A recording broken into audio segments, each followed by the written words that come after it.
பீஷ்மர் குருஷேத்திர போரில் கௌரவர்களின் முதன்மை சேனாதிபதி பதவியை ஏற்கிறார். கௌரவர்கள் தரப்பில் போர் புரியும் அனைத்து அரசர்களையும் தன்னிடம் அவர்களின் அஸ்திர ஆயுதங்களை கொண்டு வந்து தனது அறிவுரைகளையும் கட்டளைகளையும் ஏற்று போர் புரியும்படி ஆணையை பிறப்பிப்பார்.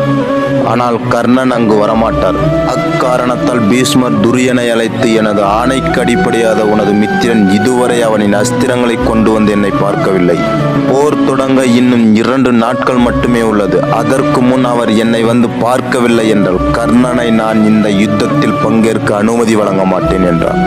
துரியன் பீஷ்மரை நோக்கி, பிதாமகரே, கர்ணன் அனைத்து அரசர்களையும் போல் இல்லை. அவன் என் உயிர் மித்திரன். அதனால் அவன் ஆயுத அஸ்திரங்களை கொண்டு வந்து உங்களின் கட்டளையை ஏற்க வேண்டிய அவசியமில்லை என்று துரியன் பிதாமகருக்கு கட்டளையிடுகின்றான். பீஷ்மர் துரியனை நோக்கி, நான் கௌரவர்களின் சேனாதிபதியாவேன். கௌரவர்கள் தரப்பில் போர் புரியும் அனைத்து அரசர்களும் போர் வீரர்களும் எனது கட்டளைக்கு அடிபணிந்து எனது கட்டளையை ஏற்று போர் புரிய வேண்டும். அவ்வாறு என் கட்டளையை ஏற்று போர் நடக்கவில்லை என்றால் அவர்களை நான் யுத்தத்தில் பங்கேற்க அனுமதி வழங்க மாட்டேன் என்றார் பீஷ்மர். துரியன் கோபத்துடன் பீஷ்மரை பார்த்து, நான் அசினாபுரத்தின் இளவரசன். இது உங்களுக்கு இடும் ஆணையாகும். கர்ணன் அஸ்திரங்களை கொண்டு வந்து உங்களின் அறிவுரையை ஏற்க மாட்டான். அது மட்டுமின்றி குருஷேத்திர போரிலும் போர் புரிவான் என்றான் துரியன்.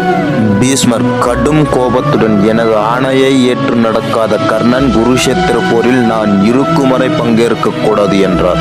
சந்திர வம்சத்தை பாதுகாப்பதற்காக வாழ்நாள் முழுவதும் பிரம்மச்சாரியம் கடைபிடித்த பீஷ்மரை விட துரியன் கர்ணன் மீது எவ்வளவு நம்பிக்கை வைத்துள்ளார் என்பது தெரிகிறது.